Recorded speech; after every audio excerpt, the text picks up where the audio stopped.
북한을 통해서 네. 중국을 거쳐서 네. 시베리아 대륙에서 유럽까지 갈 수 있는 가장 중요한 구간이 한일 구간이거든요. 네. 경직된 북한과의 관계, 중국과의 대화의 큰 네. 어떤 아젠다, 거리가 될 수 네. 있는. 안녕하세요. 찬전할래요. 유순입니다.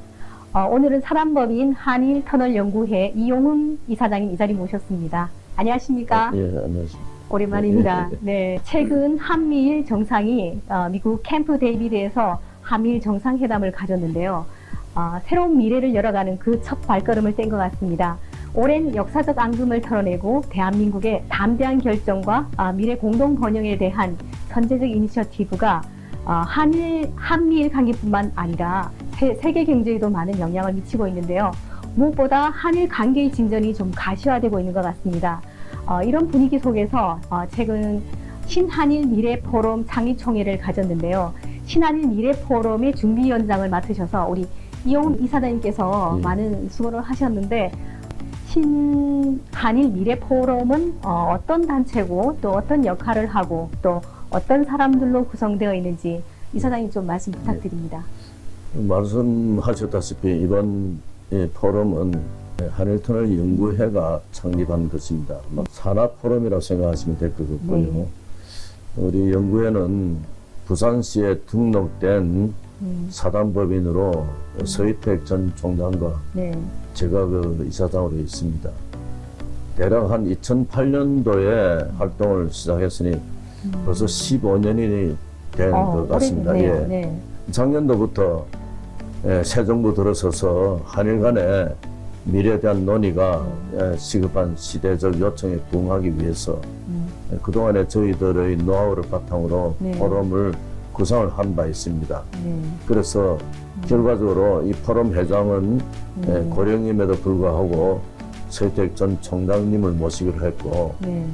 자문위원과 그 밑에 고문으로 구성되어 있는데, 자문위원장님으로서는 부산의 원로이신 신정택 네. 전 부산상공회의소 회장이 맡아주시기로 했고요. 네. 그 다음에 자문위원들은 주로 부산의 유명 상공인들로 구성되어 네. 있고, 고문님들은 전국적으로 본 포럼의 취지에 공감하시는 원로님들과 사계 전문가들로 구성되어 있습니다. 예. 말하자면 이제 새로운 한일 관계를 구축하는 것도 있지만 그동안 꾸준히 지난 15년간 연구단체로 그 역할을 해온 한일터널연구회가 주축이 된 그런 이제 단체가 탄생시킨 거네요. 그렇죠? 그날 창립총회에 저도 이제 참석을 해봐서 그 규모를 받고 그 취지에 대해서 굉장히 공감하는 부분이 많더라고요.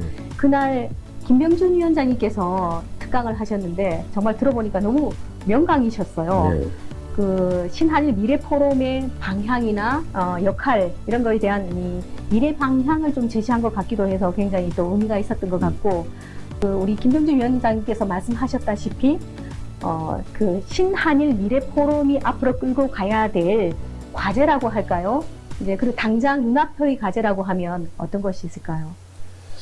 그 우리 제목에 나와 있듯이 한일의 미래에 대한 연구를 하는 그런 포럼으로서 저희들은 생각하고 있습니다. 그래서 우리 그 김병준 위원장께서 그날 아주 명강의를 해주셨는데 짧은 시간에 공부를 많이 하신 것 같습니다. 그래서 한일 터널의 큰 문제가 한일의 과거사 문제가 가장 크고, 그 다음에 큰 문제는 어느 나라가 과연 이 터널을 뚫었을 때 경제적인 측면에서 유리한가에 대한 그 해답을 아주 명쾌하게 주신 것 같고요.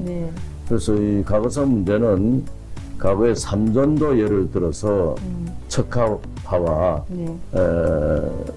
주화파 간의 논쟁의 예를 들면서 명분이 중요하냐 실리가 중요하냐 이렇게 이런 관점에서 이야기를 했는데, 한일 관계도 마찬가지로 의가 중요하지만 미래에 대해서는 그러면 대책이 뭐냐 하는 관점에서 보는 것이 지혜로운 것이 아닌가 그래 했고, 어느 국가가 유리하느냐에 대한 또 해답은 지금까지 저희들이 참 들어보지 못한 좋은 해답인데, 우리 민족의 이 역동성에 대해서 네. 우리 김 위원장은 믿는다. 네. 열어놓으면은 과거에는 일본보다 모두 부족했는데 네. 우리 한국 국민들이 이 역동성을 볼 때 섞어 놓으면은 결코 뒤지지 않는다는 그런 자신감을 가지고 있었고, 제일 중요한 말씀은 이 포럼이 지금 부산에서 이렇게 하는데 네. 전국적인 규모가 돼야 그렇죠. 우리 정부에서 그렇죠. 이것을 추진하는데 네. 큰 동력을 얻을 것이 그렇죠. 아니냐. 부산만의 수건 사업이 아닌 국가 프로젝트로 끌고 가야 된다. 예, 예, 예. 이걸 굉장히 주장을 예, 하셨어요. 그런 네. 요지에 말씀을 해주신 것 같고요. 네. 예. 우리 이제 척합파, 조합파 이야기도 하셨는데 그 조선중기 때 문신인 김상헌이 예. 이분은 척합파지 않습니까? 예, 예. 그래서 그 임금에게 이제 어떤 오랑캐에서 무릎을 꿇니 차라리 죽는 게 낫다 죽겠다, 예. 이렇게 하니까 그 최명기 예, 이제 예. 조합파가 임금께 상헌의 말은 지금 들어오나 예. 그 삶의 길이 있지 않습니다. 예. 그 말 속에. 그래서 우리가 먼저 이제 신한일 관계를 주도적으로 열어가고 손을 먼저 내밀어야 하는 그 이유에 대한 명분을 제시해 주신 것 같아요. 그래서 신리를 더 이제 추구해 보자는 거죠. 그죠? 미래를. 저는 네. 결론적으로 우리 최명길이죠. 그분은 국가가 살아야 된다. 네. 살고 나서 네, 네. 다른 것이 중요한 거 아니냐. 그렇죠. 또 그럼에도 불구하고 척가파의 그 재상에, 김상헌이, 네. 재상에 대해서는 또 인정을 해주고 네. 인정을 해주는 동시에 나라가 살아야 된다는데 그렇죠. 그래서 일각에서 우리 대한민국의 모든 국민들이 사실 한일 관계에 있어서는 민족 감정이 굉장히 앞서 있지 않습니까? 예, 예. 그래서 지금까지 많은 한일 관계를 가로막고 있었던 게 바로 일제 강점기에 우리가 이제 당했던 그런 서름이나 이런 것 때문에 자꾸 이렇게 앞으로 나아가려고 해도 자꾸 이런 부분이 발목을 잡고 이렇게 했었는데 사실 뭐 그런 부분을 과거사를 잊자는 게 아니라 그런 주장을 하는 국민들의 말도 뭐 일리는 있고 옳다. 그렇죠. 인정을 하자는 거죠. 예. 그렇지만 과연 그게 우리한테 어떠한 실익을 주는 것인가. 저는 표현을 실리라든지 이렇게 표현했지만도 예. 우리 한국이 우리 아시아에서 조만한 나라가 반만년의 역사를 거치면서 살아남은 국가 아닙니까? 그렇죠. 그런 국가가 지금은 우리 국군이 꽃을 피우는 시대라고 저는 생각하고 네. 그런 면에서 그 당시에 그런 결정을 한 것은 아주 잘하는 결정이다. 일제강점기나 6.25도 전부 다 외세에 의해서 우리가 싸움에도 이기고 또 해방도 되고 했지만도 우리나라 국군이 지금은 K자만 붙으면은 세계 최고거든요. 한류라든가 K-뷰티, K-드라마 모든 것이 K자 붙으면은 그렇죠. 세계인들이 동경하는. 이게 한일 터널 연구회가 좀 전에 이제 15년 전부터 적극적으로 전국적인 또 이렇게 여론을 만들고 또 직접 우리 이사장님께서는 일본도 굉장히 많이 왕래하시면서 일본 사회에 이제 공감을 얻어내기 위한 노력도 굉장히 많이 하셨더라고요. 제가 아까 미리 와서 보니까 그동안에 이 책도 굉장히 많이 이렇게 출간을 하셨어요. 이것뿐만 아니라 유라시아 신시대를 위한 한일 터널 이런 책도 있고요. 그다음에 이제 국가 정책 위반자들에게 이제 제안하는 이 정책 제안서도 이렇게 있습니다. 그리고 지금은 15년 됐지만 한일 터널 연구회 그 명분과 이제 타당성을 밝히는 이 10년사 이 연구도 이래 있고요. 굉장히 많은 역할을 해오셨습니다. 정말 애국자라고 해야 될까요? 아니면 미래를 내다보는 안목 이런 것들이 있으셨는가? 어떻게 이 한일터널 연구회를 설립하게 됐고 또 이 문제에 관심을 갖게 됐는지 굉장히 궁금합니다. 부산이 부산 후쿠오카 한일터널의 기종착점이라고 보면은 이 부산을 빼놓고 이야기할 수 없는데 한 20여 년 전부터 지금은 잘 아는 분들이 별로 없던 부산대학의 김학노 교수라는 분이 계셨고 또 부산 수산대학의 고관서 박사님이라고 계셨는데 이분들이 그 당시부터 선문대 총장을 지내신 윤세원 박사님과 함께 일본의 이란 터널 연구회라는 단체와 교류가 있었습니다. 그때 제가 한두 번 따라다닐 인연이 있어가지고 관심을 가지기 시작했는데 그게 한 몇십 년 한- 됐나요? 한 20년 전입니다. 20년, 네. 그런데 2000년 초에 들어와서 네. 그분들이 우리는 고령이고 해서 네. 예장이 좀 이걸 맡아서. 맡으면 어떻겠느냐, 또 건축 전문가이기도 하고 도시 문제도 좀 네, 알고 네. 하기 때문에 그래서 그 당시 제가 맡아가지고 서희택 그 전 총장님과 같이 네. 부산시에 사단법인을 등록해서 만들고 법인을 만들어서 그때부터 활동을 시작을 했고요. 네. 그동안에 이 일본 이란터널 연구회와 이 기술적인 문제, 네. 그다음에 루트에 대한 문제 네. 이런 것들은 상당히 많이 접근했고 그래서 경제적 타당성 문제에 대해서도 우리 정부나 또 여러 군데 연구기관에 의뢰해서 연구를 하게 됐고요. 2009년도 경에는 서울의 시장경제연구원에 김인호 전 무역협회장님이 계시는 곳인데 저희들이 연구 용역을 의뢰해가지고 한일터널 건설의 타당성에 대한 방대한 우리 연구를 의뢰를 해서 지금 아마 세계에서 가장 제대로 된 한일터널 연구에 대한 연구소라고 볼 수 있습니다. 예. 전문가들의 이 연구서가 이제 보니까 그 내용 보니까 굉장히 아주 그야말로 전문가들이니까 전문적이죠. 그 타당성도 굉장히 많이 이렇게 진단하고 연구를 하셨는데 실제로 이제 막연하게 사람들이 한일 이게 이제 지도상에 보면 그렇게 멀지도 않지 않습니까? 근데 바다 해저라는 점에서 그 긴 거리를 공법이나 이런 것들이 정말 이제 괜찮던가요? 기술적인 부분? 옛날부터 부산과 후쿠오카 사이는 네. 이 징검다리 문화가 통과하는 그런 네. 곳으로서 오래전부터 네. 왕래가 찾은 그런 코스인데 그 사이에 보면은 부산에 가덕도가 있고요. 네. 또 대마도가 있고 네. 그 앞에 또 이끼섬이 있어가지고 네. 해저 터널이 지나가는 곳으로서는 대단히 유리한 조건들이 섬이 있다는 자체가 네. 그래서 해저 깊이는 좀 깊지만도 그런 그 예를 들어서 이 기차가 올라오면서 네. 또 저 대마도를 거쳐서 또 다시 가덕도를 거쳐가지고 이래 네. 오는 코스이기 때문에 네. 기술적인 측면이라든지 루트는 거의 아마 연구가 지금 거의. 거의 끝난 예, 단계로 예. 있고요. 그리고 뭐, 제일 중요한 건 국민적 공감대 네. 이런 그렇죠. 부분들만 남아있다 봅니다. 그렇죠. 그래서 이제 이번에 부산에서 이제 신한일 미래 포럼 그 창립 총회를 가졌고 또 이어서 또 다른 계획도 또 있으신가요? 뭐 서울이라든지 전국적으로? 그리고 지난번에 그 우리 김정전 위원장이 지적했듯이 그분은 뭐 국가에 대해서 상당히 안목이 넓으신 분인데 이 부산에서만 해서는 안 되는 일이 아니냐 이렇게 하신 말씀을 들었습니다만도 그동안 저희들이 15년 동안에 활동한 결과가 주간지, 네. 일간지, 월간지 많이 나와서 네. 서병수 시장 계실 때 저희들이 약간의 시 지원을 받아가지고 네. 라운드 테이블을 4번 했는데 그 결과가 한일 관계. 놀랍게도 네. 찬성하는 그런 분위기? 퍼센테이지가 네, 50%가 넘었습니다. 일본은 뭐 우리가 일반 상식으로는 일본이 더 찬성하는 것이 생각하는데 그렇지는 않습니다. 예. 실제로 이제 많은 사람들이 반대해온 사람들 중에는 사실 이제 일본이 한반도를 기점으로 해서 대륙으로 진출하는 관문으로 삼으려고 한다라는 것과 또는 실질적으로 우리 부산은 거쳐갈 뿐이지 부산은 물론이고 우리 한국 경제는 뭐 크게 도움이 안 될 것이다 이렇게 부정적으로 보는 사람도 조금 있어요. 그래서 그런 사람들도 있는데 만약에 이제 연구를 많이 해보셨으니까 누구보다 이제 전문적으로 아실 텐데 한일 해저 터널이 건립이 되면 부산 경제뿐만 아니라 또 한반도에 미치는 영향 그리고 아시아, 유라시아 대륙에도 이런 아시아 문화권에도 미치는 영향이랄까요? 이런 게 저는 좀 선한 영향력이 좀 있을 것 같다라는 생각도 드는데 어떻게 생각하시는지요?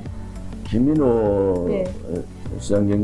시장경제연구원장님이 이 한일 해저턴에 연결되면은 한국과 일본이 동일한 경제권이 되면은 네. 시너지 효과가 있어서 양국이 다 좋을 것이다라는 확신을 가지고 있습니다. 네. 그뿐이 아니고 지금 이 북한의 핵 위협에 우리가 대처하는 데는 이걸 통해서 지금 현 윤 정부가 추진하듯이 한일이 여러 가지 군사적 동맹까지 한미일과 연합을 하게 되면은 이 전쟁 억지력에도 굉장히 큰 영향이 있을 그렇죠. 거라고 예. 보고 있고 이 문제를 해결하는 결정적인 이 열쇠는 정치적 아마 결단이 있어야 되는데 우리 유로터널일 경우에도 영국의 테터 수상과 미테랑 수상이라는 걸출한 지도자들의 판단이 있어야 됐거든요.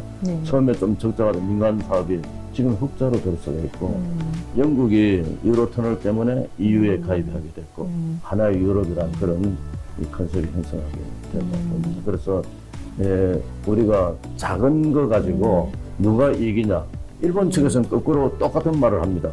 보면 한국이 유리하지. 왜 우리는 일본 손해본다. 막대한 돈을 들여서. 예. 4분의 3이 일본 구간이고 저희 막대한 돈 모든 것이 이 중국과 일본의 그 사이에 제일 중간에 있는 위치가 한국인데 한국이 유리하지 않겠느냐. 뭐 바다로 나아가는 길과 또 대륙 가는 길하고 어쨌든 간에 한국은 이익이 많을 것이다. 또 이렇게 한국이 일본 측에서는 그렇게 생각합니다. 제가 그 일본에 방문했을 때 이 문제를 두고 이제 국회 안에서 이제 여론이 좀 형성됐을 때 그 국회의원들 말 중에서 재정적인 부분 이야기가 좀 나오는 걸 봤었는데 그래서 분담하는 금액이 반반 이렇게 주장을 하는 데 그건 비해서 4분의 3입니다. 일본 구간이 우리나라는 대마도하고 우리 대한해협의 절반을 하게 되면은 일본의 전체 이 거리가 4분의 3 가까이 됩니다.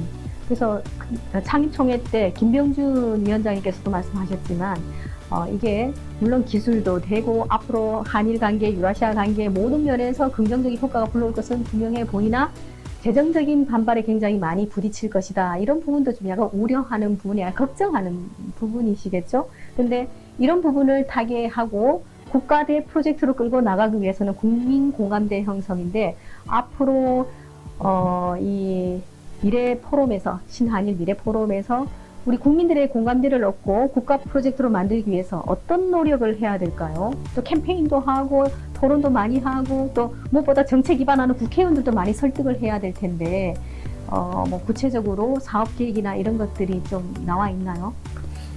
그동안에 한 15년 동안 한일터널 연구에서 그런 활동을 많이 했기 때문에 또 홍보도 많이 그동안 했고 많은 분들을 우리가 말하자면 일본에 북해들 있는 세이칸 터널을 현재도 우리가 많이 가서 보고 언론 측에서도 많이 갔다 오고 우리 한국에서는 홍보한 그런 그 흔적들이 많습니다. 그래서 이번에 그동안 코로나 기간 3년 동안에 그런 활동들이 좀 미진했다 할까요? 지금부터 지금 우리 지금 정권 새 정부에서 이렇게 한미일 관계를 적극적으로 할 때 참 이거는 절호의 기회라고 생각하고 이렇게 결정을 했기 때문에 저희들이 거기에 발맞춰 가지고 그동안에 있던 자료들을 가지고 홍보도 하고 또 세미나도 하고 또 현지 답사도 또 하고 많은 지도층들하고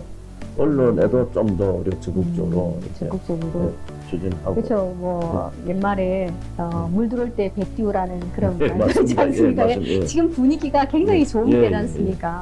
이 여세를 몰아서 또 우리 국민들이 한일 터널이 이제 해저 터널이 이제 건설되었을 때에 어떠한 이제 좋은 효과가 있고 또 그럴 것인지 또 그런 긍정적인 부분도 많이 알리는 것도 굉장히 중요할 것 같습니다. 지금 우리 한일뿐이 아니고 비행기로 배로 뭐 소통한 데는 아무 지장이 없지 않습니까? 그렇죠. 그러나 육로로 뚫히는 것은 그것보다 훨씬 효과 면에서 좀 앞으로 문화의 교류가 되고 한 문화권이 될 수 있고 그래서 인류가 지향하는 미래가 이 한일 터널을 통해서 벌써 우리 학자들이 베이징, 서울, 도쿄 그 앞 머리에 따서 베세토 라인이라고 불른 지도 오래됩니다. 이런 것들이 너무 홍보가 안 되는데 우리가 요새 인터넷이라는 말 뜻도 뭔데 인터네트워킹이거든요. 네트워킹을 잘하는 개인이나 나라가 이 성장 발전하는 것이지 그렇지 않으면 오히려 퇴보하고 그렇다고 생각합니다. 좌우지간 뭐 앞으로 우리 이사장님께서 역할이 굉장히 중요하신데 하여튼 많은 기대를 한번 해보겠습니다. 끝으로 또 뭐 추가로 혹시 당부 말씀이나 우리 시민사회에 또 하고 싶은 말씀 있으면 한 말씀 해주시죠. 최근에 오염 네. 처리수도 네. 과학적으로 접근해야 되지 않겠습니까? 네. 그냥 이 가짜 뉴스 네. 같은데 해놓되지 않고 학자들이 연구하고 또 세계 미래 우리가 방향성 같은 걸 잘 생각하면은 이웃 나라와 같이 힘을 합치는 것이 가장 큰 시너지 효과가 나고 우리나라 평화, 안보 뭐 모든 면에서 유리할 거라고 생각이 듭니다. 그렇죠. 지구촌 시대에 각자 도생의 개념을 도입하기에는 우리 지구촌이 이제 거의 하나의 생활권 문화가 점점 되고 있지 않습니까? 네. 초강속의 시대를 살아가고 있기 때문에. 한일 간에 네. 이 턴을 뚫는다 여기에 네. 북한에 생각하면 안 되고요. 네. 이 대전제는 북한을 통해서 네. 중국을 거쳐서 네. 시베리아 대륙에서 유럽까지 갈 수 있는 가장 중요한 구간이 한일 구간이거든요. 네. 그럼 지금 우리 정부에서도 북한과의 어떤 대화할 만한 아젠다가 없는데 이 한일 터널 아젠다를 놓고 북한을 거쳐가지고 철도를 놓고 네. 중국을 넘어가고 블라디보스토크로 가서 시베리아 횡단 철도가 연결되겠다는 이것은 경직된 북한과의 관계, 중국과의 대화의 큰 네. 어떤 아젠다 거리가 될 수 네. 있는 좋은 점도 있습니다. 아, 그러네요. 예. 예. 신한일 미래 포럼이 또 우리 한일 관계뿐만 아니라 세계적 관점에서도 또 국가의 새로운 미래를 열어가는 그 첩경이 되길 바라면서 그 길에서 주도적 역할을 하고 계신 우리 한일터널 연구회 이용훈 이사장님 정말 큰 일을 하고 계십니다. 앞으로도 나라 발전을 위해서 좋은 일 많이 해주실 것을 당부드리면서 오늘 차 한잔 할래요? 이용훈 이사장 만나보았습니다. 이사장님 감사드립니다. 네, 아유, 감사합니다. 예. 감사합니다.